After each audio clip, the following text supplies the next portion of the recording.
Assalamualaikum warahmatullahi wabarakatuh. Selamat pagi pemirsa. Pagi. Apa kabar hari ini? Bangun. Udah bangun. Hari ini jangan bangun pagi-pagi lah. Kamu mau nonton Garuda Muda nanti. Oh, jadi simpan siapkan stamina energi. Tapi Ti, kalau nggak bangun pagi, rezeki dipatok Ayam katanya Ti. Nih, tumben gak ada pantun. Iya Ti. Rati dulu atau Rivi dulu nih? Rati dulu dong. Cakep, jangan lupa. Sore hari menatap langit jingga. Cakep. Suara sorak menggema di stadion utama. Wih. Indonesia dan Vietnam saling berlaga. Itulah Ti. Ayo Garuda Muda, harumkan nama bangsa.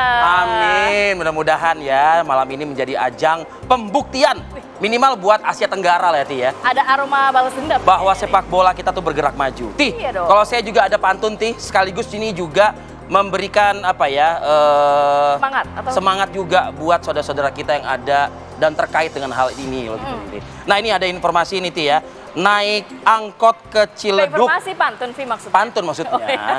Naik angkot dari Ciledug, Cakep. tiba-tiba macet di tengah jalan. Cakep. Pemirsa Aki Pagi silakan duduk. Cakep. Kami buka dengan berita Pasar Taman Puring yang kebakaran. Waduh. Pemirsa. Kita hadirkan informasinya ya. Kita ketahui memang Pasar Taman Puring di Kebayoran Baru Jakarta Selatan ini terbakar hebat pemirsa. Sejak Senin sore kabarnya ya Ti ya? Iya, betul. Api sini sudah mulai menyala dan dilaporkan pada pukul 18.02 waktu Indonesia bagian Barat. Jadi tampak api ini membumbung tinggi yang melalap perlahan-lahan hingga akhirnya keseluruhan dari Pasar Taman Puring di Kebayoran Baru Jakarta Selatan. Terutama kalau kita melintas dari arah Kiai Maja ya menuju ke Kebayoran, ini terlihat pengguna jalan yang melintas sempat ada yang mengabadikan insiden kebakaran yang terjadi di kawasan Taman Puring. Ya, arus lalu lintas juga di sekitar Taman Puring ini, Vi, pada saat kejadian kebakaran sempat juga macet karena juga selain terjadi kebakaran juga bertepatan dengan jam pulang kantor. Jadi menurut informasi dari Damkar, jenis bangunan yang terbakar adalah bangunan rendah di Kompleks Pasar Taman Puring.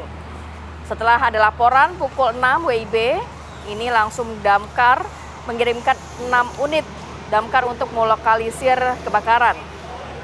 Setelah upaya pemadaman dengan menggerakkan 34 unit mobil damkar dan juga 115 personil. Wow, apinya Ini cukup besar ya. besar. Apinya akhirnya api dapat dipadamkan. Jadi kalau menurut informasi daripada pedagang di sana, awal mulanya berasal dari bagian depan pasar, yaitu kios pakaian. Selain itu juga ada lapak sepatu, penjual perkakas, elektronik, hingga aksesoris audio mobil. Lebih dari 500 lapak Vi terdampak kebakaran ini. Kalau kita perbaharui mungkin dari data yang sudah berhasil dihimpun hingga pagi ini ya Rati ya. Ini kebakaran yang melanda Pasar Taman Puring di Kebayoran Baru Jakarta Selatan memang benar Ti menghanguskan 552 kios dengan luas area kurang lebih 2000 meter persegi. Kalau Anda lihat di layar kaca, inilah adalah kondisi Pasar Taman Puring pasca kebakaran yang kemudian para pedagang ini berhasil menyelamatkan atau mungkin mengamankan barang-barang yang masih bisa lah untuk diselamatkan. Termasuk juga mengais sisa-sisa barang dagangan dampak dari kebakaran yang terjadi. Diketahui petugas pemadam kebakaran ya pada Selasa dini hari terus melakukan upaya pendinginan agar api tidak lagi menyala atau muncul. Kadis Gul Karmat DKI Jakarta Bayu Megantara menyebutkan 552 kios ini telah hangus terbakar. Belum diketahui penyebab pasti dari kebakaran, namun api diduga muncul pertama kali dari sebuah kios memang yang berada di dalam areal Taman Puring. Ada total 30 unit damkar dengan melibatkan 118 personil petugas damkar di lokasi kebakaran. Saya mungkin Ratih juga termasuk yang punya kenangan dengan Pasar Taman Puring Ti. Iyalah. Saya itu ketika hobinya lagi elektronik, terutama elektronik mobil, mencari tape-tape mobil itu memang di lokasi ini. Lalu juga ketika juga suka dengan hobi olahraga sepatu basket ya, sepatu running, itu juga saya mencari di lokasi yang sama. Kita sama-sama berdoa semoga ada upaya mungkin bantuan ya untuk para pedagang yang terdampak cukup banyak Vi karena ya 552 kios yang terdampak dan juga para korban kebakaran ini diberi kesabaran dan ketabahan. Amin ya robbal alamin. Kita geser ya Vi ya. Kita geser ke informasi selanjutnya. Pemirsa, ini gudang beras 1 unit mobil pickup dan 3 sepeda motor di Jalan Pembangunan 1 Batu Ceper Kota Tangerang Banten ini juga ludes terbakar pada Senin malam. Dari video amatir yang merekam kobaran api, melahap habis sebuah bangunan gudang beras ini milik warga Pintu Air Kinjin di Kecamatan Batu Ceper, Kota Tangerang, Banten. Besarnya kobaran api membuat 1 ton beras, mobil pick-up, dan 3 unit sepeda motor ini terbakar. Api cepat sekali menghanguskan beberapa bagian dari gudang dan puluhan mobil serta personil petugas pemadam kebakaran Kota Tangerang pun juga akhirnya diterjunkan untuk berjibaku menghadapi api.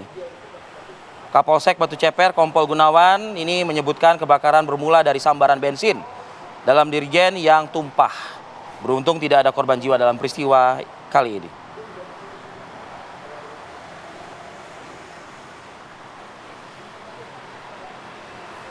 Baik, dari informasi kebakaran, rangkaian informasi tersebut kita beralih ke informasi lain. Pemirsa, ini ada penutupan jalur Gumitir yang menghubungkan Jember dan Banyuwangi telah menyebabkan pasokan BBM di Kabupaten Jember tersendat. Kelangkaan BBM di seluruh SPBU membuat warga harus mengantri berjam-jam lamanya. Bahkan karena antrian yang sudah cukup panjang ini mungkin memantik juga emosi dari masyarakat begitu ya, yang mungkin sudah letih, sehingga sempat juga terjadi adu fisik dari para pengantri BBM ini yang terekam oleh kamera ponsel warga ya. Selain juga antri. Adu fisik, Vi, ternyata ada yang pingsan juga saat antri BBM sehingga harus digotong keluar antrian. Jadi antrian ini di SPBU bakal mengular hingga lebih dari 1 kilometer. Kelangkaan BBM di SPBU yang ada di Jember itu membuat pihak dari Pertamina akhirnya angkat bicara terkait akhirnya juga mengambil langkah cepat untuk menjaga ketersediaan BBM yang ada di sana. Informasinya sedikit sih, di Kabupaten Jember ini ada 40 SPBU reguler dan 1 SPBU nelayan. Total kebutuhan harian BBM diperkirakan 700 kiloliter. Seluruh pasokan selama ini sangat bergantung pada pengiriman dari terminal Banyuwangi. Karena kalau nggak ada BBM, akhirnya warga tidak bisa beraktivitas. Ekonomi masyarakat terdampak.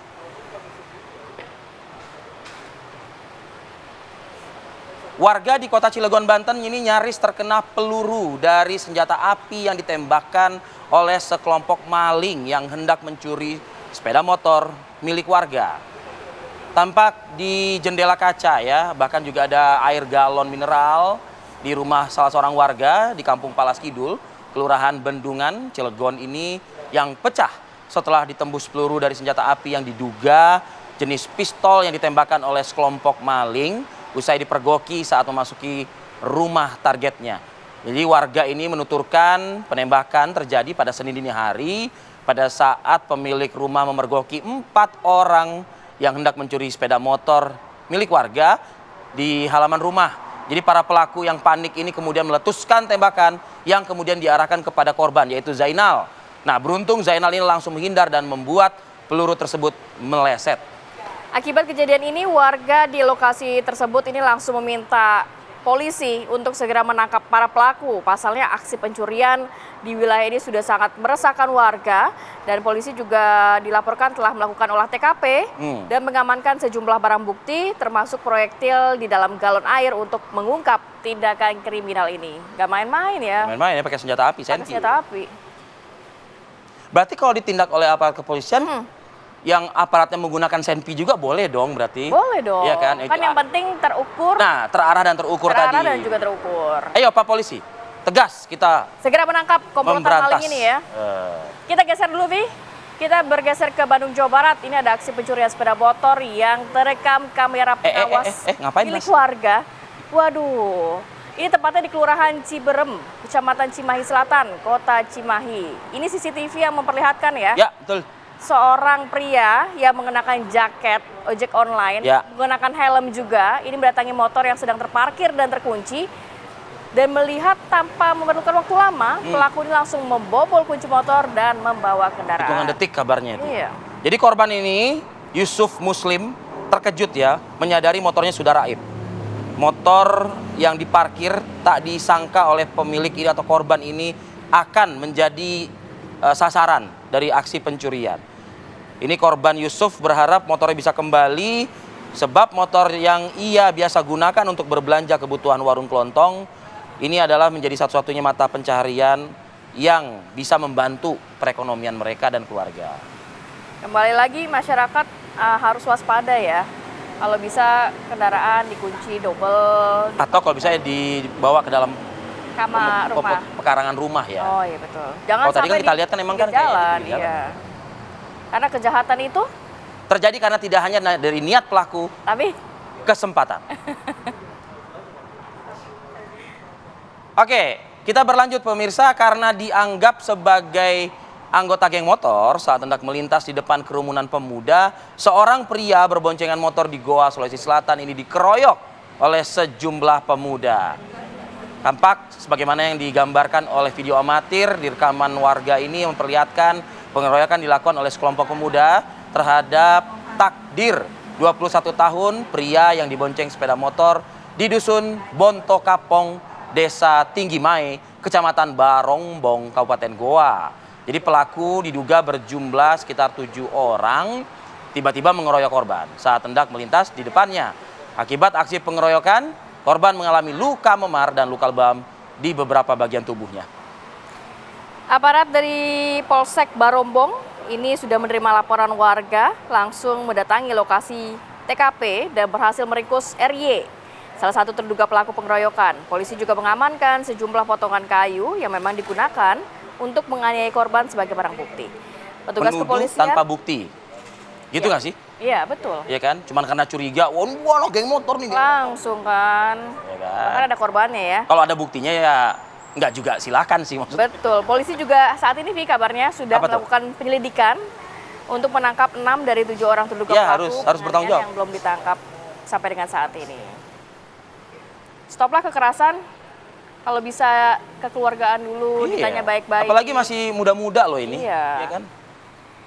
Oke, sejumlah informasi sudah kita hadirkan untuk membuka rangkaian pagi hari ini. Kita harus ajak pemirsa untuk jeda dulu sejenak. Nanti kita akan hadirkan lebih dalam, Vi, informasi terkait tim nasional Indonesia akan menghadapi Vietnam di final Piala AFF 23 yang digelar di Stadion Utama Gelora Bung Karno nanti malam. Seperti apa saat lagi tetap bersama kami di Apa Kabar Indonesia Pagi. Semangat untuk Garuda Muda. Ini juga ada yang semangat nih pemirsa. Wakil Presiden Gibran Raka Buming Raka ini bersemangat meninjau Sekolah Rakyat Sentra Abiseka di Kecamatan Rumbai, Kota Pekanbaru, Riau. Jadi kunjungan ini merupakan bagian dari agenda nasional untuk memantau langsung bagaimana program pendidikan yang digagas oleh Presiden Prabowo Subianto.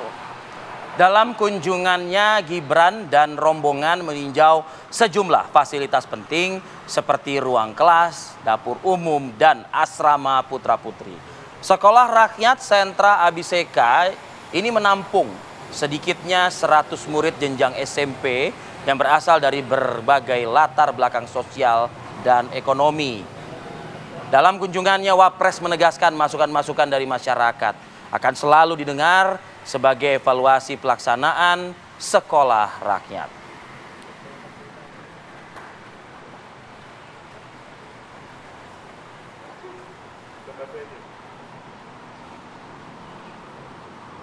Kejaksaan Agung diketahui ya sudah memeriksa ini ada 6 perusahaan beras untuk mendalami soal pengoplosan beras premium dan penyimpangan harga jual beras.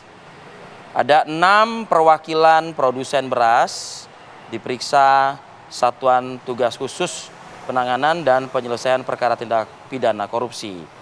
6 korporasi yang dipanggil itu ada dari PT Wilmar Padi Indonesia, PT Food Station, PT Belitang Panen Raya, PT Unifood Candi Indonesia, PT Subur Jaya Indotama, dan PT Sentosa Utama Lestari atau Java Group.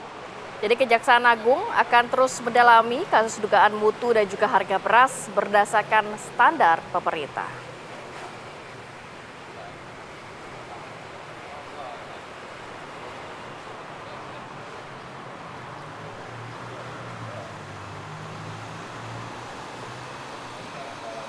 Baik, kita harus ajak pemirsa untuk jeda dulu sejenak. Nanti kita hadirkan informasi terkait penemuan mayat seorang pria di dalam jurang sedalam 30 meter di Pati, Jawa Tengah. Diduga mayat tersebut merupakan korban pembunuhan karena tubuh mayat dalam kondisi terikat tali tambang di dalam karung dan tanpa busana.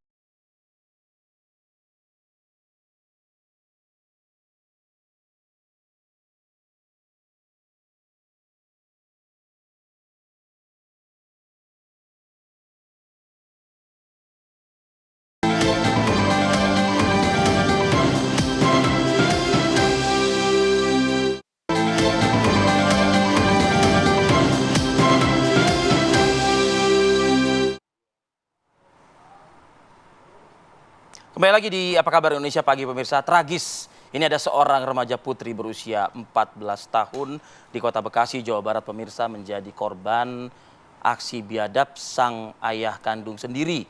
Jadi ironisnya ini perlakuan tidak senonoh dilakukan pelaku di rumahnya sendiri saat dalam kondisi sepi. Korban yang diketahui sedang bermain ponsel di dalam kamar tiba-tiba didatangi pelaku hingga akhirnya aksi pencabulan terjadi ya. Usai melakukan pencabulan, korban ini diancam oleh pelaku untuk tidak menceritakannya kepada siapapun. Jadi aksi pencabulan ini sudah dilakukan berulang-ulang dari tahun 2023 hingga akhir Mei 2025. Dan aksi ini pun terungkap setelah korban ini menceritakan ke kakak tirinya dan dilanjutkan ke pihak kepolisian Polres Metro Bekasi Kota. Sudah dimintai keterangan juga korban dan keluarganya serta sejumlah barang bukti. Tersangka ini langsung diamankan dan dijerat dengan pasal 290 tentang pencabulan, ancaman hukuman 15 tahun penjara.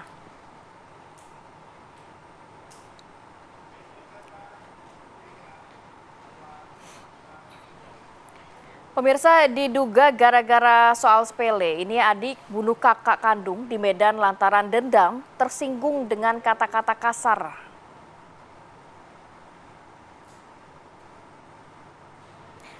Arifin alias Olmes ini sudah ditahan oleh pihak kepolisian, tak jauh dari rumahnya, di mana tersangka diamankan setelah anak korban melihat pelaku ini saat hendak kabur. Kapolsek Medan Labuhan ini menyebutkan aksi penikaman berujung tewasnya korban dilatar belakangi dendam. Pelaku mengaku sering dimarahi dengan kata-kata kasar oleh korban hingga beberapa saat sebelum penikaman korban kembali memarahi pelaku yang saat itu tengah membawa senjata tajam hingga berujung pada penikaman. Selain menangkap pelaku, polisi juga sudah mengamankan barang bukti pisau dapur yang digunakan pelaku menikam kakak kandungnya. Atas perbuatannya pelaku dijerat pasal 338 KUHP terancam hukuman 15 tahun penjara.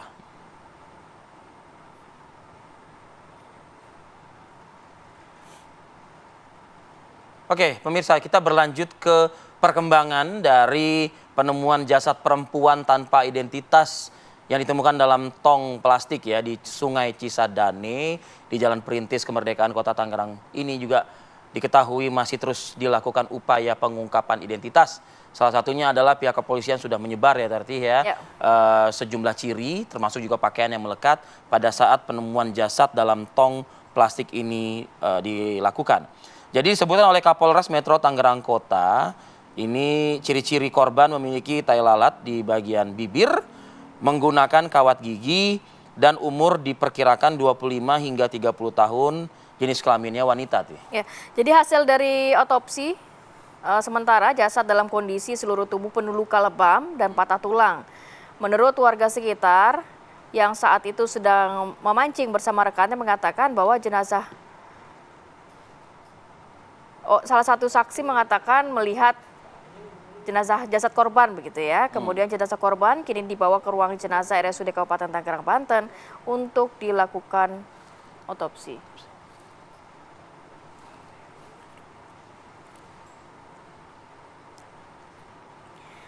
Kita bergeser ke informasi berikutnya. Pelaku pembunuhan driver ojol perempuan yang mayatnya dibungkus plastik hitam di dalam kardus dan dibuang di pinggir jalan raya Banyu Urip, Kedamaian, Gresik akhirnya dapat terungkap. Tertangkapnya otak pelaku pembunuhan terhadap Sevi Ayu Claudia. Driver ojol perempuan yang mayatnya dibungkus plastik hitam dalam kardus itu diungkapnya langsung oleh Kapolres Gresik AKBP Rovan Richard pada Senin petang. Otak pelaku pembunuhan yang mayatnya dibuang begitu saja di semak-semak di tepi jalan Banyu Urip, Kedamaian, Gresik, ini atas nama Syahrama. Pelaku menghabisi nyawa korban karena memiliki hutang 5 juta rupiah pada tersangka yang tak kunjung dikembalikan. Pelaku diamankan oleh Polres Gresik di rumah kontrakannya di Dusun Bibis, Kecamatan Menganti, Gresik. Pelaku sempat melakukan perlawanan saat ditangkap hingga akhirnya polisi melakukan tindakan terukur dan terarah dengan timah panas pada kaki pelaku. Selain menangkap Syahrama, polisi juga mengamankan 1 orang yang diduga terlibat membantu pelaku untuk melancarkan aksinya.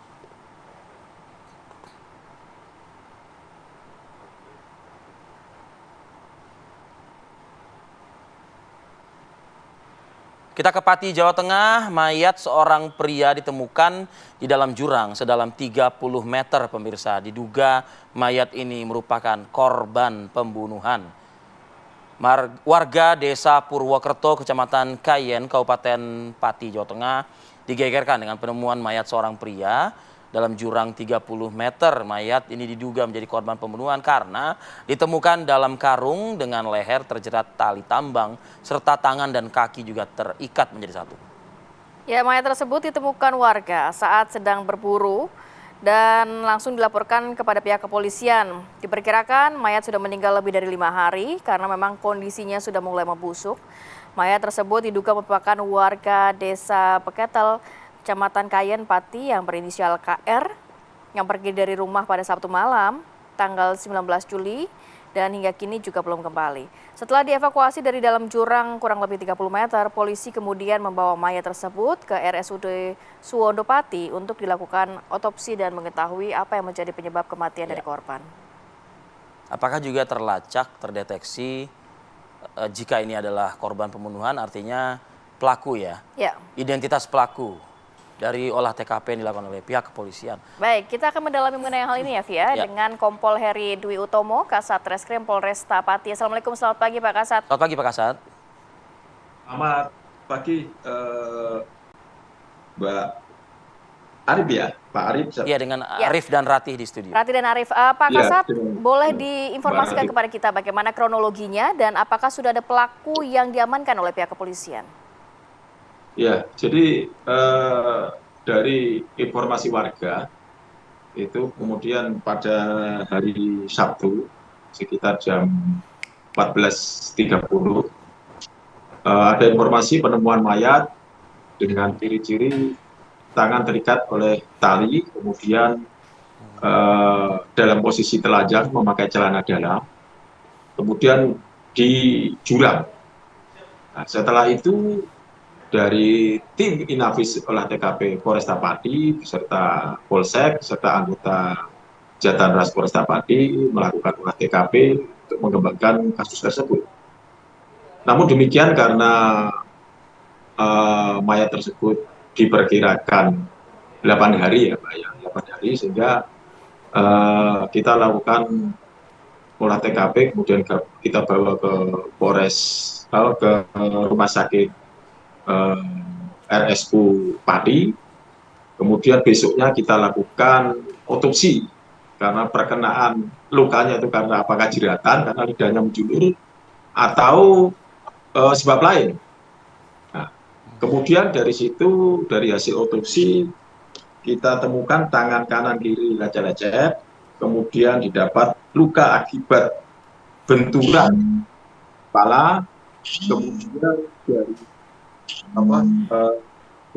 perdarahan otak di belakang, kemudian proses pembusukan. Dan itulah kemudian kita penyelidikan, kita mengungkap kasus tersebut, kita sudah atau mungkin sekitar 10 saksi yang sudah kita minta keterangan. Namun demikian dengan alat bukti tersebut, insya Allah kemungkinan nanti ada titik terang untuk mengungkap kasus tersebut. Pak Kasat, apakah korban ini tewas hanya karena jeratan tadi yang sebagaimana Pak Kasat sampaikan, atau ada penyebab lainnya seperti lukakah atau hal-hal lain yang ditemukan dari olah TKP maupun juga otopsi yang dilakukan? Oke, saya jelaskan Mas Arif. Jadi dari hal penyelidikan, kemudian hasil otopsi ternyata tambang itu ternyata digunakan untuk mengikat pada saat korban meninggal. Jadi meninggalnya itu disebabkan karena benturan itu ya? Bukan jeratan, tapi benturan kepala, mungkin benda tumpul dihantamkan di belakang kepala. Nah, itu yang menyebabkan kematian. kemudian untuk jeratan dan ilat lidah menjuluk itu tidak ada yang mengarah ke situ, sehingga kemungkinan besar dihantam dengan menggunakan batu. Dan di situ juga di TKP, setelah kita lakukan oleh TKP, kita temukan karung, kemudian kita temukan tali, kemudian kita temukan bantal. Nah, bantal itulah yang digunakan untuk meresap darah yang sudah tercecer. Demikian, Mas.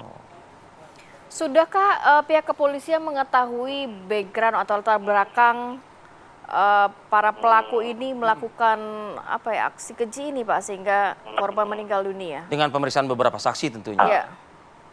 Iya, dari beberapa pemeriksaan saksi, kita kan sebetulnya sudah kita kantongi itu pelaku. Ya, namun identitas demikian, pelaku ya.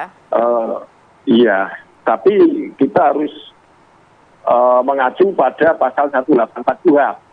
Di situ minimal 2 alat bukti yang harus kita penuhi untuk melakukan atau menetapkan tersangka. Jadi seperti itulah mungkin sedikit kurang bukti. Setelah buktinya kita lengkap baru kita lakukan. Tapi yang jelas kita sudah kantongi pelaku. Demikian, Mbak Mas Arif. Ya, Pak Kasat, apakah indikasi ya pelaku yang sudah mulai menemui titik terang nih penyidik kita yang berada di lapangan gitu, ini terkategorikan masih kalangan dekat, Pak, begitu, masih dari lingkungan dekat begitu, dan juga apakah ada motif juga yang sudah menyeruak dari penyelidikan yang dilakukan? Oke, itu sementara masih kita dalami, Mas. Nanti kita dalami, nanti mungkin insya Allah kalau dalam waktu dekat ini kita bisa mengamankan, insya Allah kami akan sampaikan kepada Mas Arif dan Mbak Asmi. Baik. Korban sendiri, Pak, ini latar belakangnya seperti apa? Kemudian kabarnya sudah dinyatakan hilang beberapa hari oleh pihak keluarga ya?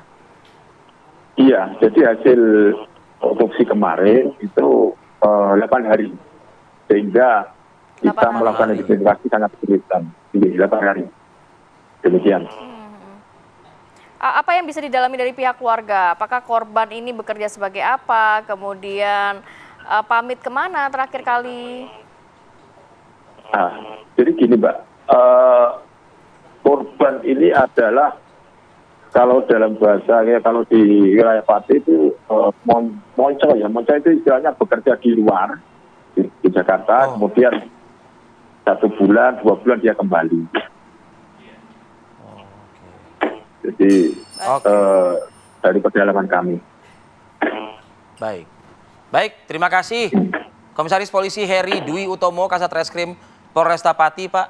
Kita doakan petugas di lapangan segera mengungkap ya dengan menangkap pelaku agar keluarga dari korban pun juga tidak lagi bertanya-tanya ya, siapa yang bertanggung jawab dari kematian keluarga mereka ini. Sukses selalu Pak Kasat dan Assalamualaikum. Waalaikumsalam.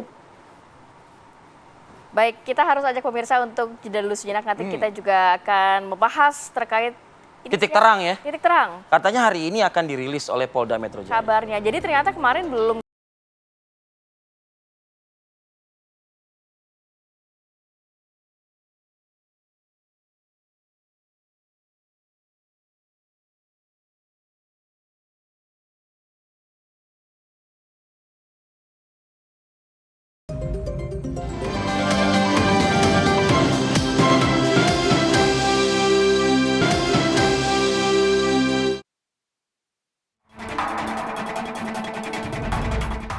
Kematian seorang diplomat muda Kementerian Luar Negeri Arya Daru Pangayunan, 39 tahun, masih menyisakan tanda tanya. Kepingan peristiwa sebelum Arya Daru ditemukan meninggal dunia dalam kondisi kepala terlilit lakban pada 8 Juli lalu di kamar kosnya di kawasan Menteng, Jakarta Pusat, kini bermunculan. Pihak kepolisian terus berupaya mengungkap sejumlah fakta dan temuan baru terkait perkembangan penyelidikan kasus tersebut. Meskipun misteri telepon genggam milik korban yang hilang hingga kini masih belum terpecahkan, namun polisi telah mengamankan rekaman kamera pengawas dari 20 titik termasuk 3 tempat krusial, yaitu tempat kos, pusat perbelanjaan, dan tempat kerja. Kemarin pihak kepolisian telah melakukan gelar perkara di gedung Rektorat Reserse Kriminal Umum. Gelar perkara yang dilangsungkan secara tertutup tersebut menghadirkan sejumlah saksi ahli, psikologi forensik, ahli cyber, ahli bedah, dan ahli toksikologi. Penyidik juga telah memeriksa 15 orang saksi yang berasal dari lingkungan kos, tempat kerja, keluarga korban, serta orang-orang yang terakhir berkomunikasi dengannya. Lantas, akankah hasil gelar perkara membuka tabir teka-teki penyebab kematian Arya Daru Pangayunan? Adakah tersangka yang akan ditetapkan pada kasus ini? Tim TV One mengabarkan.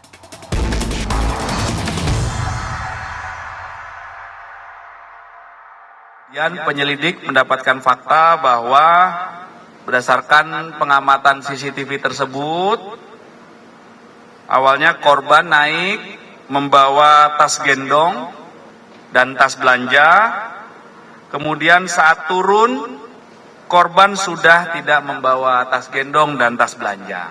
Inilah fakta yang ditemukan. Ya, ini masih dikumpulkan terus, kumpulan fakta-fakta, nanti kesesuaian, apa yang dilakukan korban di sana, dan lain sebagainya. Sudah mulai ada hasil otopsi. Jadi tadi kami ditunjukin hasil otopsi, ya diterangkan apa saja yang dilakukan dalam konteks otopsi dan sebagainya. Ditunjukin bagaimana cara melakukan otopsi dan sebagainya sampai menarik kesimpulan atas peristiwa tersebut penyebab kematiannya. Nah, kami tidak bisa menyebutkan di sini, ya biar Polda Metro Jaya yang akan mengumumkannya. Tapi yang paling penting dalam segi bagaimana prosedur itu dilakukan, ya otopsi juga dilakukan sangat detail, ya termasuk bagaimana kondisi tubuh di luar yang kelihatan kasat mata sampai bagaimana kondisi tubuh di dalam yang tidak kasat mata. Kedua juga kandungan-kandungan yang ada dalam tubuhnya itu apa saja. Nah itu yang ditemukan, itu yang dijelaskan. Ya, publik ini masih bertanya-tanya apakah memang ada tindak pidana, ada unsur pidana dalam kasus kematian Arya Daru. Karena 15 orang saksi sudah diminta keterangan, 20 titik CCTV beserta barang bukti, tapi kok pihak kepolisian belum juga merilis sebenarnya apa yang menjadi penyebab kematian dari Arya Daru ini. Pertanyaannya ini sih hari ini kan Vi? katanya akan ada rilis yang dilakukan. Betul. Nah, rilis ini apakah rilis yang berujung kepada penetapan tersangka kah? status dulu lah. Status dulu. Naik ke penyidikan gitu. Dari penyelidikan ya. Ya kan, dan juga penetapan tersangkanya. Betul, karena ini juga sudah ramai di media sosial, Ya. terutama TikTok dan juga X membahas mengenai kasus ini jangan sampai menjadi bola liar simpang Ramai siur itu apa? informasi. Dugaan-dugaannya. Dugaan kejanggalan dari CCTV, dugaan pembunuhan, handphone yang masih hilang. Berarti itu yang bukan masih maha ramai. benar netizen dengan segala komentar ya. Kenapa? Maha segala-galanya. Oke, biarkan para narasumber hari ini yang akan menjelaskan lebih detail. Di studio sudah ada bersama kami Mas Rizal Nova Mujahid, lead analis drone Emprit. Selamat pagi. Assalamualaikum Mas Rizal. Mas Rizal. Nanti akan mendalami komentar-komentar netizen ya, Ya, Pak ya. ya. Kemudian juga ada Pak Wawan Purwanto, pakar intelijen. Selamat pagi Pak Wawan. Pak Wawan, selamat pagi. Lama tidak berjumpa Pak Wawan. Sehat ya Pak ya. Jadi yang di studio ini Ya. generasi Gen, Kenapa? netizen sama intelijen. Oh, sama-sama Jen gitu ya. gitu, ya. Kalau ini bukan ada generasinya nih ya. Ini dari Komisioner Kompolnas RI sudah ada Pak Gufron Mabruri. Selamat pagi. Assalamualaikum Pak Gufron. Sehat. Pak Gufron, izin saya ke Bapak dulu. Kompolnas juga turut diundang dalam evaluasi hasil pemeriksaan ya Pak ya. Jadi belum gelar perkara kemarin ya. Apa hasilnya? Ada temuan baru kah? Ya, dari informasi yang disampaikan ya, Kompolnas memang benar ya. Kemarin kami diundang untuk menghadiri ANEF untuk update lah terkait dengan proses perkembangan penyelidikan yang dilakukan oleh tim penyelidik. Nah, pada proses tersebut ya kami tim Kompolnas mendapatkan penjelasan yang jauh lebih detail ya, lebih komprehensif, terutama hasil otopsi ya yang dihasilkan ya, masuk juga keterangan dari ahli yang banyak yang dihadirkan pada kemarin ya, ahli forensik, ahli digital, kemudian Pak Gufron, Pak Gufron. Ya. Mohon maaf Pak, audio Bapak kami kurang jelas ya, sambungan komunikasi kita dengan Bapak. Mungkin izinkan teman-teman kami untuk memperbaiki terlebih dahulu ya Pak ya. Nanti kita ke Pak Gufron Mabruri lagi ya, Komisioner Kompolnas. Saya ingin ke Mas Rizal dulu deh. Mas Rizal.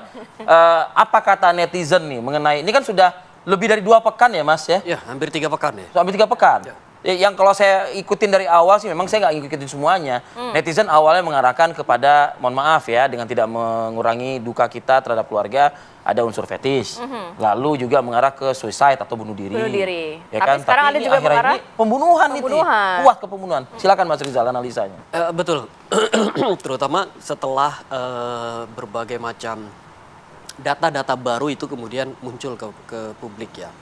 Ketika pintu kos dibuka, kelihatan ada seperti tangan yang menggeser-geser ini kan, menggeser-geser gordennya. Lalu juga yang aneh itu kan tidak ditemukan adanya sidik jari selain Si korban. Itu aneh sekali kayak gitu.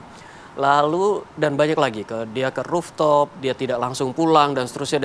Handphone juga yang yang tidak ditemukan. Lalu bahkan sampai ada yang membahas tentang sandalnya juga nih, ada sandal yang kok tidak sesuai, tidak biasanya gitu kayak gitu.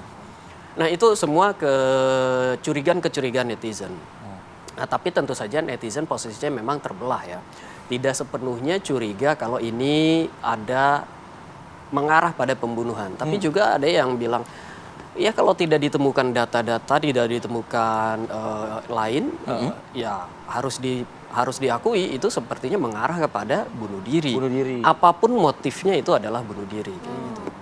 Apakah netizen juga di media sosial terbaca benar-benar ingin pihak kepolisian ini mengusut tuntas, dalam arti memberikan informasi transparan kepada publik bahwa motifnya kenapa sih?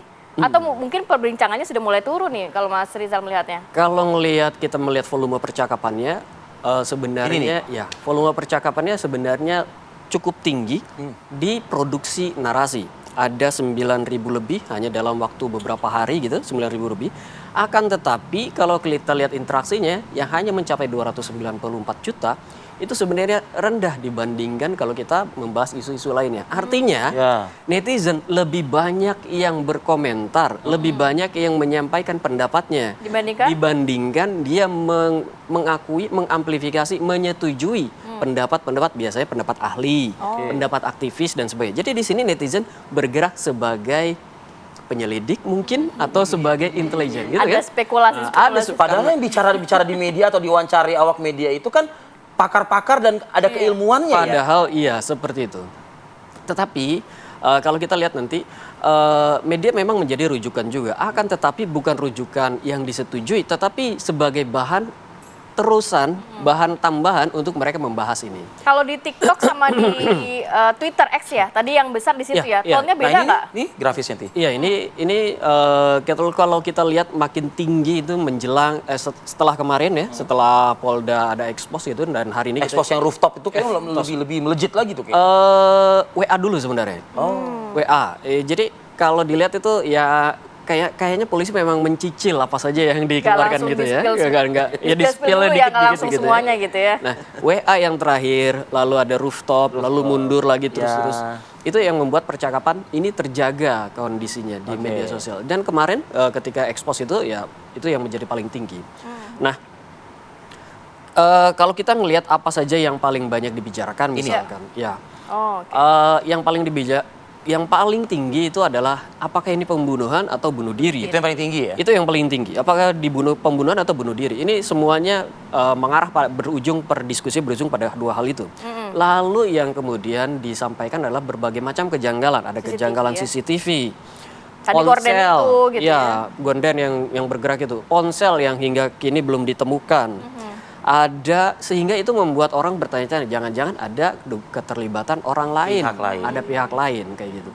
Tetapi sejak awal, sejak hari ketiga kalau tidak salah setelah jenazah ditemukan, netizen itu sudah memberikan semacam dugaan kalau ini sepertinya bukan bunuh diri, tetapi ini sepertinya dibunuh. Karena itu 3 hari sejak penemuan jenazah, keluarlah tagar itu ya. Justice for Daru, Justice for Arya. dan Justice for Arya. Ya gitu. Ini kan insinuasinya kalau Justice for Daru, Justice for Arya itu Berarti harus ada keadilan harus untuk ada korban. keadilan gitu untuk ya. korban, berarti memang korban diperlakukan secara tidak adil. Ada yang membuat dia disakiti, kan begitu. Kira-kira Ada nggak narasi dia dikorbankan? banyak sekali yang berbicara tentang itu, terutama ketika dihubungkan dengan TPPO. Ya, ini keterlibatan pihak lain itu kan salah satunya adalah yang paling banyak itu dibicarakan tentang TPPO. TPPO, perdagangan orang ya? Perdagangan orang. Jadi memang karena pekerjaannya Arya ini Iya, ya. karena dia memang dikenal orang yang cukup kritis, yang vokal juga, berbicara dengan ketika membicarakan tentang WNI, terutama di Kamboja kayak gitu ya. Baik, saya mau ke Pak Wawan. Pak Wawan, Ya. sejalan nggak sama netizen? Ini kan netizen berpikirnya spekulasinya lebih ke negatif begitu. Ada pembunuhan dengan berbagai macam kejanggalan. Kalau dari pengalaman Pak Wawan selama di bidang intelijen, kasus ini seperti apa sih sebenarnya Pak? Ya, kalau netizen memang bebas dari sudut pandang dia sekarang. Manapun begitu ya. Merdeka sekali. Tidak ada masalah karena memang mereka terus berselancar dari berbagai sudut pandang masing-masing dan itu sah-sah saja. Hanya kita tetap menimba atau melihat dari data dan fakta yang ada, temuan-temuan di lapangan, kemudian juga ada saksi-saksi serta juga saksi ahli. Dari situ nanti yang tentu akan dirangkai. Kalau kita tidak ada bukti dan saksi atau fakta-fakta, maka tidak bisa secara hukum dijadikan satu pegangan. Nanti jatuhnya menjadi asumsi. Kalau terkait dengan penugasan, memang penugasannya beliau di banyak negara ya. Menyangkut juga masalah-masalah yang TPPO. rahasia. Agak menantang, TPPO, sensitif. ya, sensitif masalah HAM, kemudian juga masalah Perdagangan orang. trafficking, kemudian dia jadi saksi-saksi di dalam berbagai kasus yang internasional. Tentu ini akan berhadapan juga dengan Resikonya. organized crime yang tentu saja itu ada pihak-pihak yang tentu merasa terganggu ataupun tapi semuanya perlu pembuktian. Kemudian kepada siapa yang bersangkutan ketemu terakhir di rooftop kan dia membawa sesuatu, baliknya tidak membawa, ditinggal. diserahkan ke siapa, dan ini kan pasti ada apa namanya hubungan-hubungan. Sampai ponsel hilang itu kan berarti tidak hilang sendiri. Iya. Ada sesuatu. Tadi buang atau ditaruh kemana atau dikasih siapa Nah, gitu ya. ini kan sampai sekarang belum ditemukan. Hilang tanpa sebab kan tidak mungkin. Pasti ada upaya untuk memang menghilangkan atau memang tidak ingin itu mencuat. Demikian juga isi-isi dari laptop yang bisa melekat. Kemudian dia balik dan tidak membawa apa-apa. Kemudian pertemuan dengan 2 orang asing sebelumnya, ini kan perlu dijejak juga. Pertemuan dengan orang asing sebelumnya itu? Ada di situ. Di kantor atau di luar kantor? Di luar. Nah, ini kan perlu diselidiki juga. Kemudian juga ya hubungan dengan atasan pastilah itu. Dan atasan kan sudah dimintai keterangan. Kemudian juga ada dengan penjaga kos. Kemudian ada penjaga toko yang di depan yang sekarang sudah tutup tidak ada. Itu kita bicara interaksi ya. Ya, kemudian juga letak CCTV tadi yang bergeser, kemudian tadi ada tangan. Ini tentu kita ingin tahu lebih jauh. Kemudian kalau melihat covert action, jadi ada aksi-aksi yang misalnya ini melibatkan pihak ketiga karena CCTV-nya itu tidak mengarah ke Iya, situ. statis ya.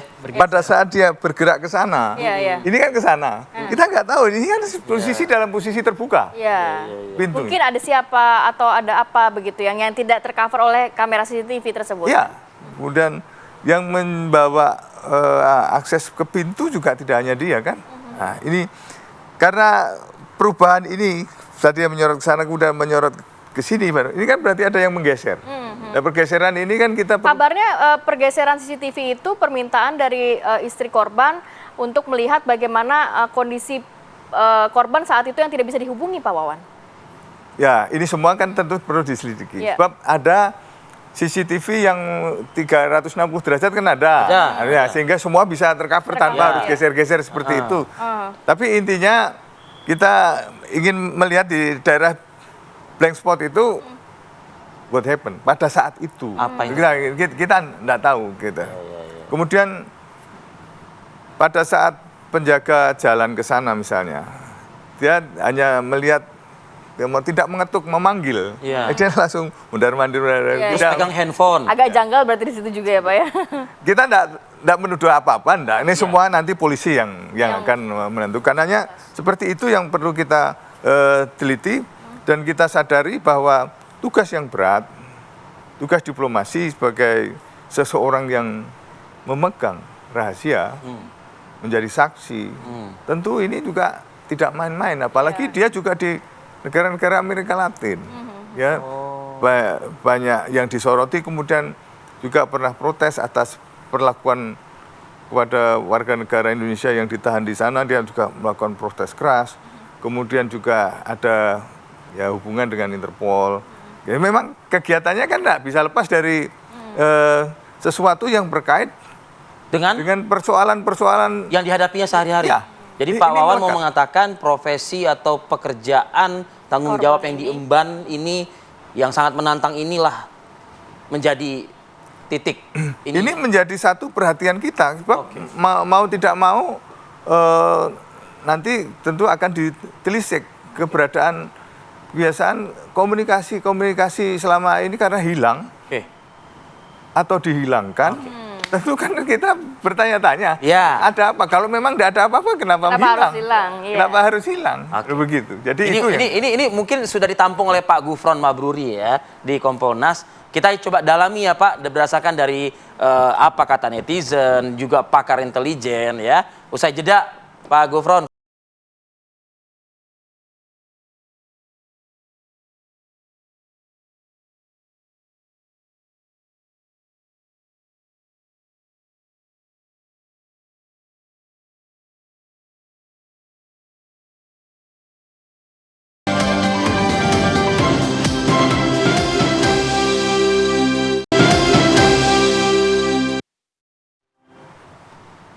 Oke, kita langsung saja berdialog dengan Komisioner Kompolnas RI, Pak Gufron Mabruri. Pak Gufron, kalau tadi narasumber kami, baik itu yang menganalisa netizen ya di media sosial dan juga pakar intelijen menyebutkan ini mengarah sepertinya gitu ya, dari temuan-temuan polisi juga, CCTV juga dan lain sebagainya, ini ke pembunuhan begitu. Nah ini apakah memang Kompolnas juga mengindikasikan arahnya ke sana, mengingat juga sepak terjang dari almarhum ya Arya Daru ini cukup profesi dan juga berkaitan dengan hal-hal sensitif, job desk-nya hal-hal yang sensitif gitu. Ya, kalau konteksnya Kompolnas ya, kami kan tugas kami kita melakukan pengawasan terhadap kinerja kepolisian ya, termasuk dalam konteks penanganan kasus ini ya. Nah, pertama ya karena yang dilakukan oleh kepolisian ini kan proses penyelidikan ya. Jadi penyelidikan untuk menemukan apakah dalam peristiwa tersebut ada dugaan tindak pidana atau tidak gitu. Makanya dalam menilai peristiwa ini tentu saja basisnya kan harus fakta gitu ya. Fakta-fakta yang ditemukan di lapangan yang yang dikumpulkan oleh kepolisian ya, itu kan ada 3 tempat ya, mulai dari kos, kemudian ada rooftop, kemudian sebelumnya di GI ya, dan di masing-masing tempat itu kan ada fakta-fakta yang kemudian dirangkai lah, kemudian juga ada alat buktinya apa gitu, tunjuknya apa dan lain sebagainya gitu. Nah, jadi ini menjadi penting supaya dalam menilai bagaimana peristiwa ini gitu ya, peristiwa ini menunjukkan apa gitu ya. Saya kira biar fakta-fakta yang yang menjelaskan lah, kira-kira begitu. Nah, yang kedua berkaitan dengan proses yang kemarin ya, memang tim Kompolnas kami diundang untuk hadir dalam ANEF ya, dan di situ kami juga mendapatkan keterangan yang lebih detail ya, lebih detail, komprehensif ya, mulai dari hasil otopsi ya, aspek-aspek aja apa aja yang yang dicek, kemudian juga prosesnya bagaimana, semuanya disampaikan secara rinci ya kepada tim Kompolnas, termasuk juga dari ahli digital ya. Nah, informasi yang kami dapatkan ya ini jauh lebih detail ya, lebih komprehensif, sehingga sebenarnya karena Jumat kemarin juga kan hasil otopsi kan sudah keluar ya, sebenarnya kan ini tinggal diumumkan saja bagaimana hasilnya gitu, berdasarkan fakta-fakta yang ditemukan, yang dikumpulkan ya oleh kepolisian, kemudian bukti-buktinya apa, saya kira pada akhirnya ya, kalau saya nggak salah hari ini ya kesimpulan akhir dari proses penyelidikan yang dilakukan oleh kepolisian akan disampaikan kepada publik supaya apa yang tadi disampaikan oleh dua narasumber ini bisa terjawab ya melalui proses penyelidikan kepolisian. Nah, yang ketiga konteks Kompolnas ya kami tentu sesuai dengan tugas kami ya, kami memastikan proses penyelidikan yang dilakukan oleh kepolisian ya dijalankan secara profesional dan akuntabel, mulai dari prosedur termasuk juga substansinya gitu ya. Substansi ini berkaitan dengan pendalaman fakta-fakta ya yang dikumpulkan ya, itu semua kami cek, kami klarifikasi sehingga ada informasi yang kami dapatkan menjadi terang benderang begitu. Pak Gufron, sedikit sebelum saya ke narasumber lainnya, tapi dari sisi pihak kepolisian memang sudah memiliki bukti secara lengkap ya, dalam arti apakah memang handphone dari milik korban ini juga masih hilang, karena itu yang menjadi pertanyaan publik. Apakah pihak kepolisian bisa memantau, kan sekarang gampang begitu memantau dari laptop, biasanya terkoneksi dengan handphone, kemudian memantau dari aplikasi lain seperti iCloud kah, untuk ini terakhir kali di mana handphonenya nyala, terakhir kali siapa yang dihubungi oleh korban dan lain sebagainya. Apakah itu juga sudah dikantongi oleh pihak kepolisian? Dapat info itu nggak, Pak Gufron? Ya, secara fakta digital ya, saya kira dari apa yang disampaikan ya, keterangan yang disampaikan kemudian diperlihatkan juga kepada tim Kompolnas ya, semuanya sudah lengkap ya. Misalnya fakta-fakta rekaman video gitu ya, CCTV ya, dari masing-masing spot itu semuanya lengkap ya, day by day, menit per menit, semuanya cukup lengkap. Kemudian juga bukti-bukti percakapan WA dan semua fakta-fakta itu kan disandingkan gitu loh, dicek, di cross check, disandingkan untuk melihat konsistensinya gitu. Dan saya kira dari yang yang disampaikan, yang diperlihatkan kepada kami ya, sebenarnya meskipun tadi disampaikan misalnya ada satu handphone yang sampai sekarang belum ditemukan gitu ya, tapi ada bukti-bukti penelusuran terhadap bukti digital lain yang sebenarnya juga memberikan gambaran lah, informasi terkait dengan fakta-fakta yang mendukung proses mulai dari sebelum sampai terjadinya peristiwa. Dan saya kira fakta-fakta yang ada sudah jauh lebih komprehensif lah dari apa yang kami lihat ya, kami dapatkan pada saat proses ANEF kemarin.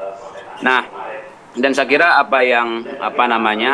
dan semuanya juga sudah diuji ya secara forensik ya. Baik. Itu juga yang yang menjadi pertanyaan, misal kemarin kenapa ini prosesnya lama ya, karena selain proses pengumpulan rangkaian fakta-fakta tadi untuk kebutuhan penyelidikan, kemudian bukti-buktinya, semuanya juga kan perlu diuji secara saintifik, yang tentu itu kenapa membutuhkan proses waktu, terutama untuk menunggu hasil otopsi ya. Jumat kemarin baru keluar. Dan saya kira tinggal nanti kesimpulan akhirnya ya saya kira tinggal diumumkan oleh kepolisian supaya teka-teki yang di publik, nah ini bisa terjawab lah berdasarkan fakta-fakta hasil penyelidikan gitu.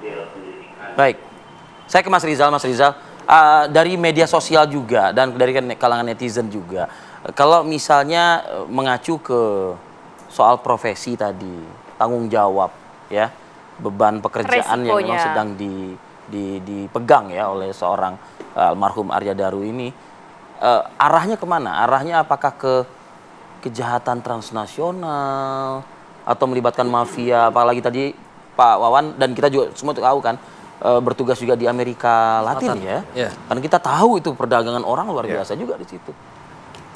Iya, di awal memang langsung menohoknya ke sana. Langsung ke situ kan, karena pemberitaannya ketika netizen bingung, mereka akan melihat media massa seperti apa memberitakannya. Dan di awal di pemberitaan di media massa itu dikatakan dia adalah salah satu tokoh yang cukup vokal dan aktif mengadvokasi di WNI di Kamboja, kan seperti itu.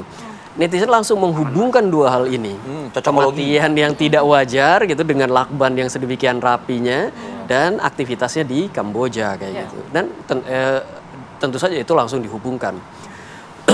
Tetapi yang menarik kalau menurut saya, selain sedih, netizen bersedih akan hal itu, netizen juga bertanya-tanya. Sampai saat ini netizen belum konklusif sebenarnya, apakah ini pembunuhan atau tidak. Karena kalau kita lihat di SNA itu ada dua kubu memang yang terbelah. Jadi selain karena belum konklusif ini, perbincangan dan diskusi tentang ini menjadi semakin ramai. Teori-teori kemudian disampaikan dengan berbagai macam itu, dan ketika teori-teori itu dirasa tidak mampu menjawab, mereka kemudian bertanya kepada alam gaib gitu ya, sampai bertanya ke jin korin gitu. Ada juga yang begitu. Begitu. Jadi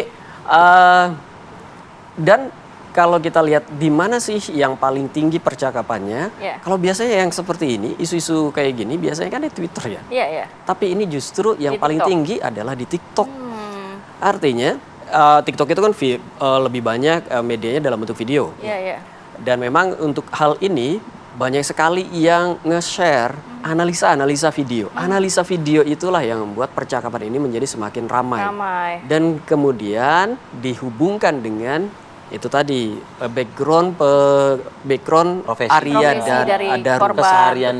Tapi kalau dari sisi Mas Rizal juga menangkap nggak ada perbincangan lain, dalam arti misalnya gini, netizen ini berpandangan bahwa ini dibunuh faktor karena profesi, atau ada komentar netizen lain yang dibunuh faktor yang lain begitu? Banyak sih ya, banyak sekali. Tetapi yang paling besar memang karena faktor profesi. Tadi. Selain itu ada faktor asmara. Asmara juga ada. Lalu juga ada faktor konflik dengan atasannya. Lalu banyak sekali. Tapi saya kira netizen tentu saja ini kan opini. Netizen itu mengungkapkan opini. Opini kadang-kadang mereka mendasarkan opininya pada sedikit spill dari kepolisian, dari media kayak gitu. Itu hal seperti itu.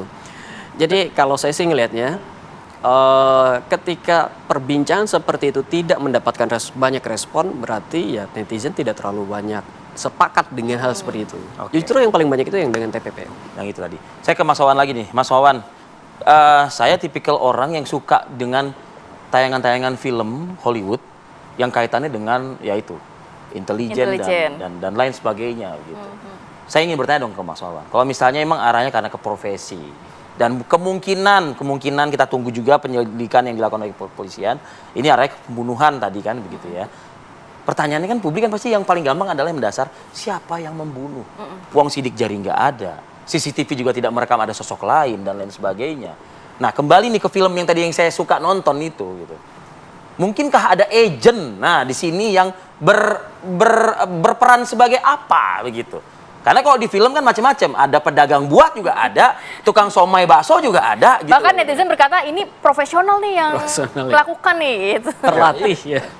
Ya kalau itu istilahnya covered action. Jadi dia di cover untuk melakukan action supaya tidak terjejak. Ini memang keahlian orang-orang yang khusus ya. Kemudian apakah tadi terjadi meronta ketika dia kekurangan oksigen? Ternyata kan tidak. Ya. Tenang-tenang saja. Tenang aja. Jadi Berarti kan tidak itu? kemungkinan kan terjadi tindakan medis sebelumnya supaya dia lemes, tidak melakukan Kayak perlawanan. dibius gitu ya? Nah, semacam dibius itu. Nah, ini kan hanya orang khusus yang bisa melakukan. Karena pada Misalnya bius suntik misalnya. Pasti kan forensik kan bisa mendapati dong di mana disuntiknya. Di tubuh korban. makanya kita tunggu hasil lab itu. Kalau dari lab nanti dibuka terang-terangan baru kita ketahui. Kalau ini kan kita masih memberikan analisa karena tidak melihat jasad langsung. Dan jasad langsung. Tapi kalau melihat ada tangan yang ditarik di korden, kan itu ada petunjuk bahwa ada orang di dalam. Ada tangan yang ditarik, betul kan? Berarti kan ada orang yang di dalam. Nah, ini siapa? Nantinya kan akan dijejak di situ dari keterangan-keterangan saksi maupun keterangan ahli lainnya. Kemudian tidak ada unsur kekagetan. Kan tampak orang kalau terjadi sesuatu mesti kaget. Ini kan tidak. Tidak ada kaget, ekspresinya biasa saja. Kan something itu. Kalau mengenai siapa yang membunuh ataupun apakah ini terjadi, ini nanti tentu ranah pihak kepolisian yang akan menyampaikan. Kalau ditanya kita nanti kan salah kalau tidak Ya, kita mendahului takutnya. Nah, tapi kita ingin memberikan satu dorongan bahwa kita memang untuk tugas-tugas yang menantang ataupun yang memang berisiko, memang perlu ada suatu pengamanan berlapis yang tidak bisa sendirian di dalam kamar, kemudian apalagi sudah terlibat dalam sebuah persidangan gitu misalnya. Ya, tidak bisa sendiri, harus ada kamuflase. Kamar juga tidak hanya satu yang diperuntukkan, sehingga film nih Pak Wawan. Artinya kalau terjadi apa di situ ternyata dia bergerak yang berbeda. Ini tidak bisa polos ya, polos. Kemudian pergerakan kemana-mana juga tidak ada satu rute kan, harus ganti-ganti rute dan ganti-ganti identity yang. Mungkin handphone juga jangan punya satu ya, harus banyak mungkin. Harus, karena kalau misalnya sudah dilakukan intercept misalnya di situ kan berarti pergerakannya tahu. Dan untuk mengetahui titik pinpoint seseorang kan tidak sulit. Untuk sekarang sedang di mana trace-nya kan tidak sulit. Oleh karenanya untuk tugas-tugas, maka di sini ada perlindungan di dalam tugas-tugas itu kan melekat. Supaya kalau ada ancaman yang terjadi pendadakan, maka sudah terantisipasi. Sehingga perlu ada satu komunikasi yang baik antara pelaksanaan tugas di lapangan maupun juga ada yang memberikan perlindungan. Mungkin karena di Indonesia Pak, Indonesia kan mungkin kan dalilnya kan untung saya masih ini, untung saya masih ini gitu loh Pak. Jadi mungkin karena untung biasanya gitu kan. Jadi karena nggak perlu ada perlapisan pengamanan yang dilakukan. Gitu. Untung juga durasi kita udah mau habis, Vi. Jadi kita tidak berspekulasi lebih. Dan untung juga jam 1 siang nanti kepolisian akhirnya membuka ini kepada publik. Kita nantikan akan kita nantikan. Terima kasih Pak Wawan Purwanto. Terima kasih Mas Rizal Mujahid dan juga Pak Gufron Mabruri, Komisioner Kompolnas RI. Terima kasih. Oke, kita harus jeda dulu sejenak. Kita akan hadirkan perbincangan dan juga pembahasan terkait pertandingan antara Indonesia dengan Vietnam di final AFF U23 malam ini diprediksi sengit karena adanya aroma balas dendam. Saat lagi tetap bersama kami.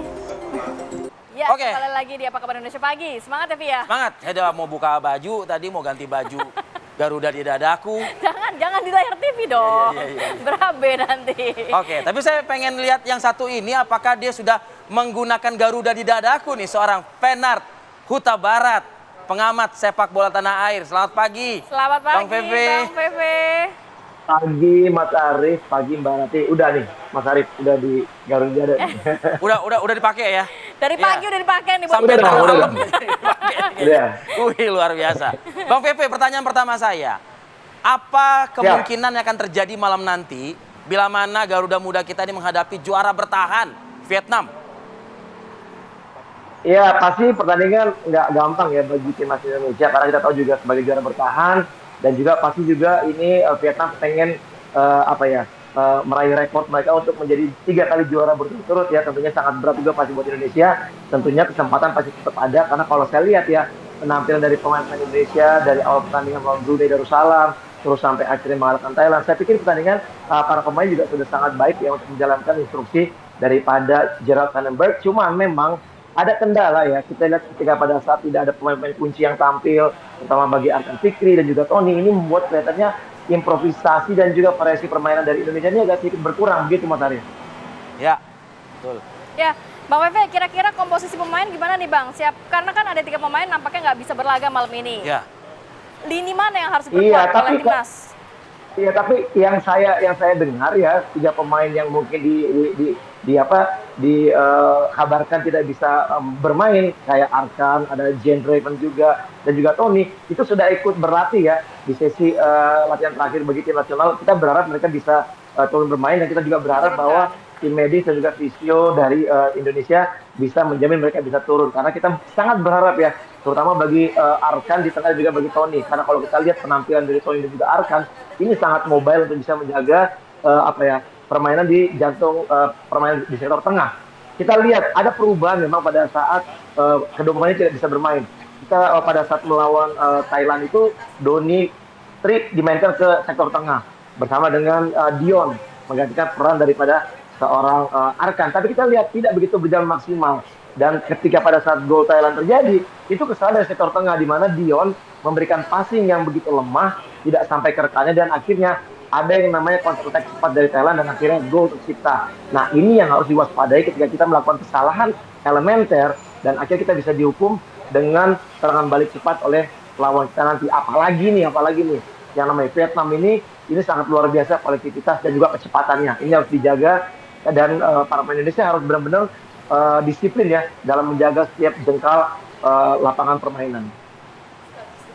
Kalau kita melihat lawan Thailand kemarin saja, sebetulnya kan banyak opportunity ya, banyak kesempatan. Betul. Sebetulnya kita bisa mencetak gol lebih dulu. Sebagaimana pernyataan dari Gerald Vandenberg pada saat konferensi pers di akhir gitu. Agak sedikit kecewa karena seharusnya kita bisa lebih dulu mendulang poin gitu ketimbang kita harus berlama-lama hingga 120 menit gitu Bang Fenar. Anda tadi menyebutkan Vietnam ini kaya akan kreativitas. Nah, bagaimana kita mungkin menghadapi yang penuh akan kreativitas, tapi di satu sisi kita juga menyimpan dendam juga nih terhadap Vietnam.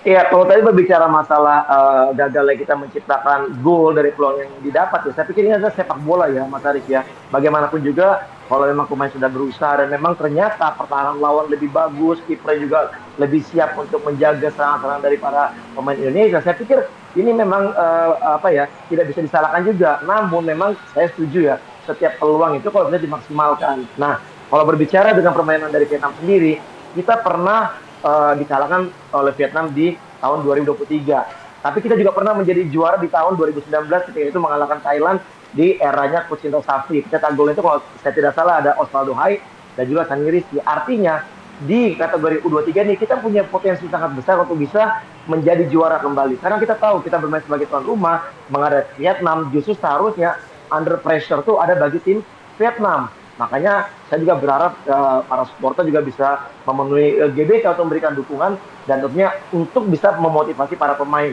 Dan pemain juga apabila dimainkan nanti bisa menjaga strategi dengan baik dan berusaha untuk maksimal memberikan juara bagi tim nasional atau juga bagi Indonesia sendiri.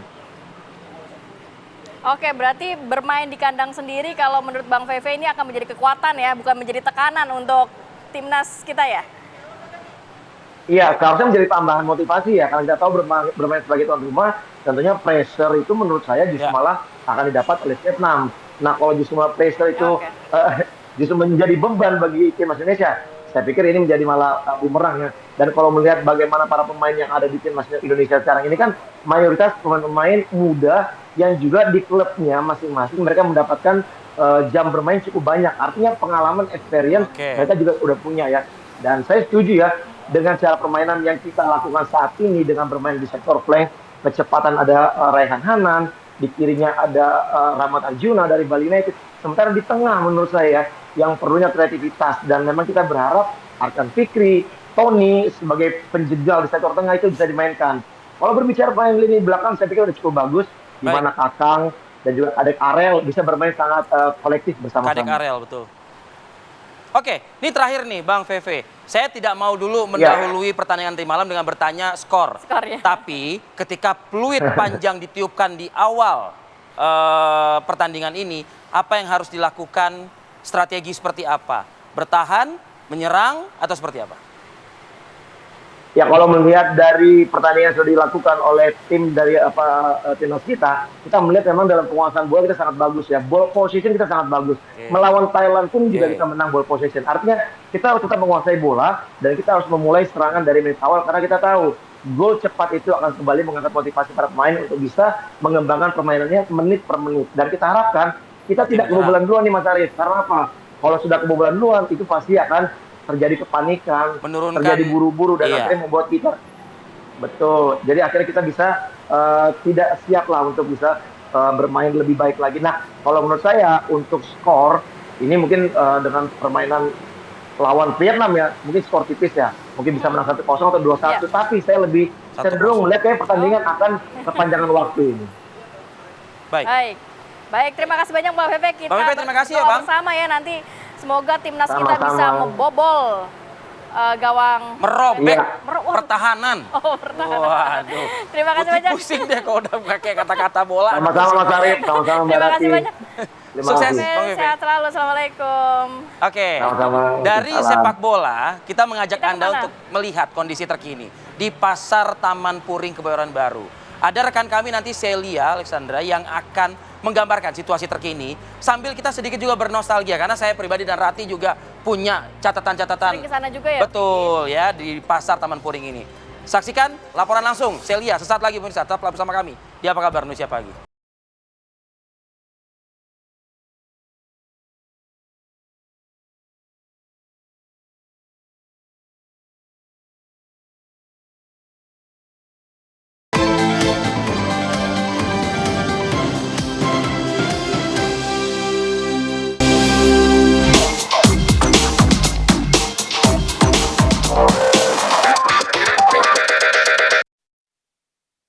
Iya nggak? Bener nggak?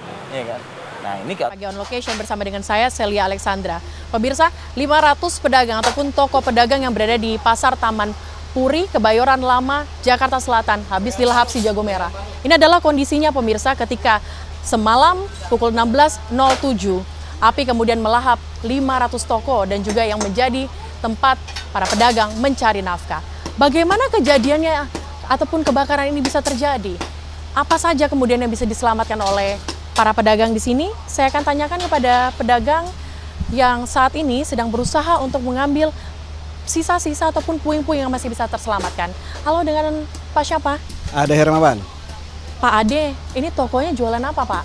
Jualan tip mobil, power, prosesor, pokoknya yang berhubungan dengan audio mobil. Bapak udah berdagang di sini sejak kapan Pak? Dari tahun 98. Dari tahun 98, kemarin kebakaran terjadi, bagaimana kebakaran itu bisa bermula Pak? Ya mulanya sih dari kios tengah, dari garmen katanya, persleting kalau nggak salah. Terus merambat ke sini, sampai ya ke sini akhirnya. Ketika kejadian kebakaran terjadi, Pak Ade lagi di mana Pak? Polisi ada di sini, ada di sini. Ya. Oke. Apa yang langsung dilakukan ketika kebakaran itu terjadi? Mungkin Anda bisa tunjukkan kepada kami Pak, awal mula api dari sebelah mana Pak? Awal mula api dari sebelah tengah, terus merembet ke samping kiri sana, terus ke sini. Dan terjadinya sangat cepat sekali. Hitungan mungkin di bawah 20 menit udah sampai sini. Di bawah 20 menit sudah sampai di sini, apa yang bisa terselamatkan Pak? Alhamdulillah kalau di sini ada sebagian yang terselamatkan, yang kita mudah jangkau, yang mungkin yang mudah kita raih, itu udah terselamatkan. Alhamdulillah, tapi ya kebanyakan habis dilalap api. Ya. Terima kasih Pak Ade. Tapi kalau kita bicara soal Pasar Taman Puri ini pemirsa, ini bukan baru dibuka, tetapi sudah sangat lama para pedagang berada di sini. Seperti di samping saya saat ini ada Pak Bule ya, begitu ya. Pak Bule di sini sudah dari tahun berapa Pak? Tahun 70-an. Tahun 70 berdagang di sini. Kenapa awal mulanya berdagang di sini Pak? Karena dulu kan lagi ininya loakan ya, aslinya loak Bu. Taman Puring udah terselola, saya sampai ke Malaysia kemana, masalah perloakannya Bu. Barang bekasnya dulu. Ini belum ada bangunan ini dulu. Ya terus Kita turun temurun gini, jangan kemajuan zaman ya dibangun begini, Bu. Oke. Ya. Baik. Kalau Bapak jualan apa, Pak? Saya rangsel, tas, segala macam isi saya ya. Segala macam aksesoris wanita lah, segala macam sepatu. Itu di tengah di lobi itu habis semua nggak tertolong satu ini juga. Pas kebakaran kemarin, Bapak memang berada di lokasi atau seperti apa, Pak? Enggak, saya kebetulan di rumah kan lagi keadaan sakit berobat jalan. Udah hampir 2 bulan nggak kesini saya. Istri saya yang jualan di sini. Pas istri saya maghrib masuk ke rumah, anak saya dari kamar itu, ayah lihat taman puring. Nah itu hitungan bukan hitungan jam lah, hitungan detik. Udah saya langsung dianterin cucu saya pakai motor. Saya lihat udah, waduh, saya bilang udah nggak bisa tertolong nih. Api udah cepat membesarnya. Padahalnya Mbak, jam 2 sampai jam 4 itu hujan besar. Hujan besar Mbak, jadi gitu. Oke. Tapi apa yang menjadi harapan warga nih Pak? Karena Bapak juga sudah lama sekali berdagang di sini Pak. Harapan warga semua, Taman Puring, terutama kepada Bapak Presiden Prabowo, mohon kebijaksanaannya Pak. Karena ini kami itu yang nganggur sekaligus ini 650 kios kali 4 orang 1 kios ya, udah 3.000 orang lebih. Baik. Ya itu yang mohon perhatiannya Pak Presiden lah. Baik. Ya. Baik Pak Bule, terima kasih banyak waktunya Pak. Dan pemirsa, seperti yang tadi sempat saya sampaikan bahwa bicara soal pasar Taman Puri, ini ada Taman Puring maksud kami, ini sejarahnya begitu panjang. Kita akan bahas bagaimana kemudian sejarah pasar Taman Puring ini bisa berdiri dari sekitar tahun 83 ketika diresmikan pertama kali hingga saat ini. Usai jeda, tetaplah bersama kami.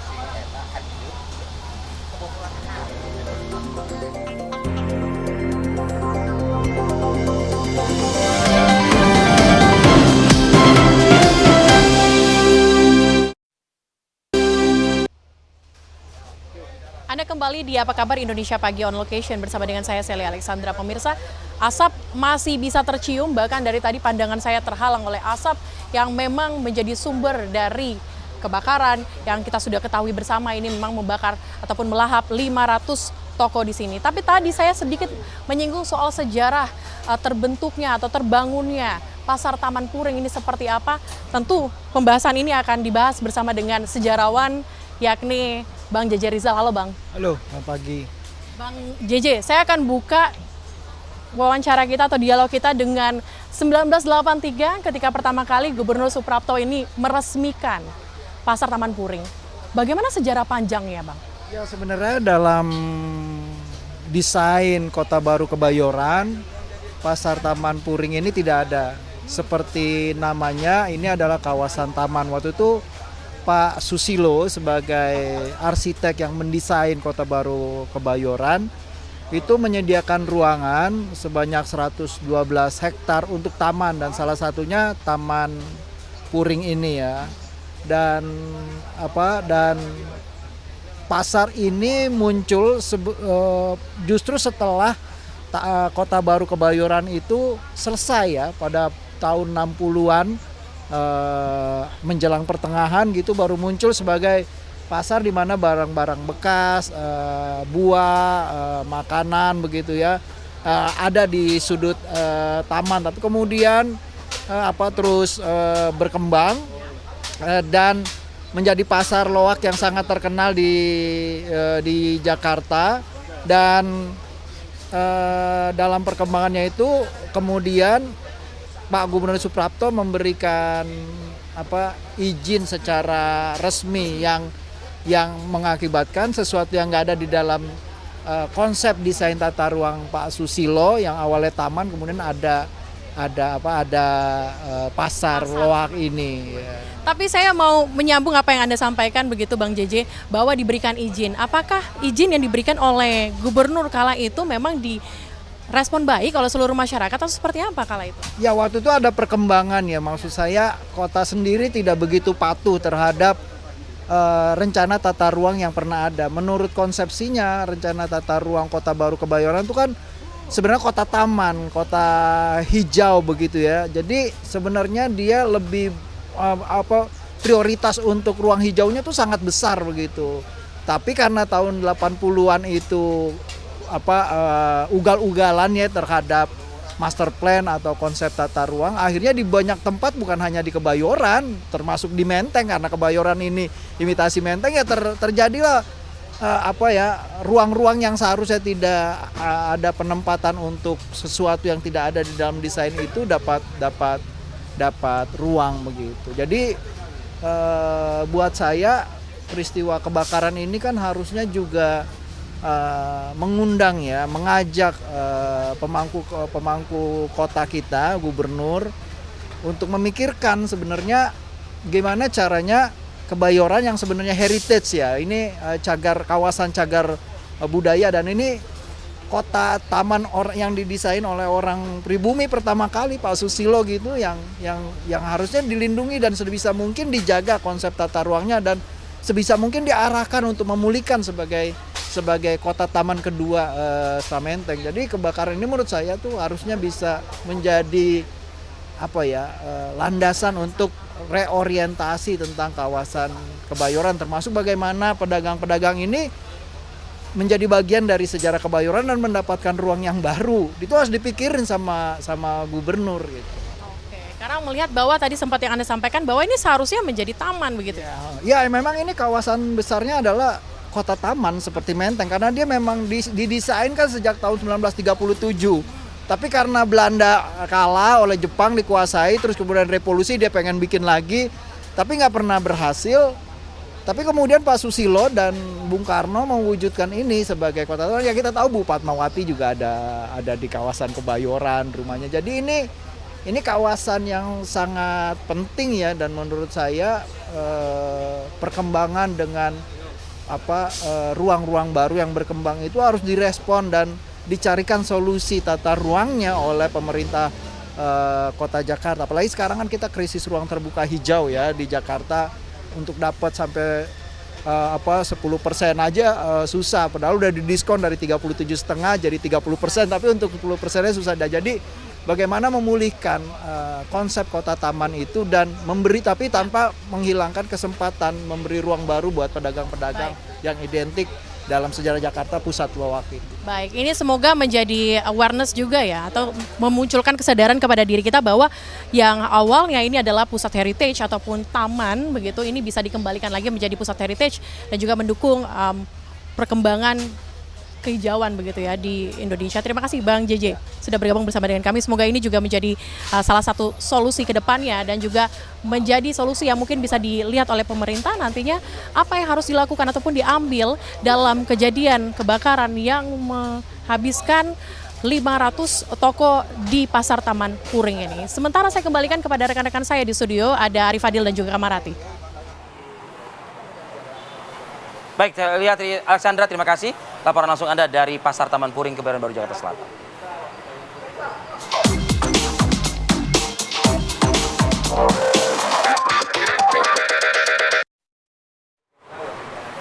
Baik, sebelum kita menutup jumpa kita kali ini, buat pemirsa yang mungkin sering merasakan sakit pinggang, ini sebenarnya biasa. Ya, Arif nih, faktor umur nih kayaknya nih. Ini sakit pinggang biasa atau jangan faktor umur langsung kenapa Ti? Kurang minum gitu kayak Ti atau apa gitu? Kurang minum, olahraga. Atau saraf kejepit jangan-jangan. Nah, ini dia. Bedanya apa ya pinggang dengan saraf kejepit itu ya? Nah, itu saya nggak tahu. Saya bukan dokter. Nanti buat pengen tahu lebih dalam bisa menyaksikan Hidup Sehat saat lagi setelah Apa Kabar Indonesia Pagi. Kira-kira atau saya Kamarati Kusuma. Dan saya Arif Fadil pamit undur diri. Terima kasih. Sampai jumpa.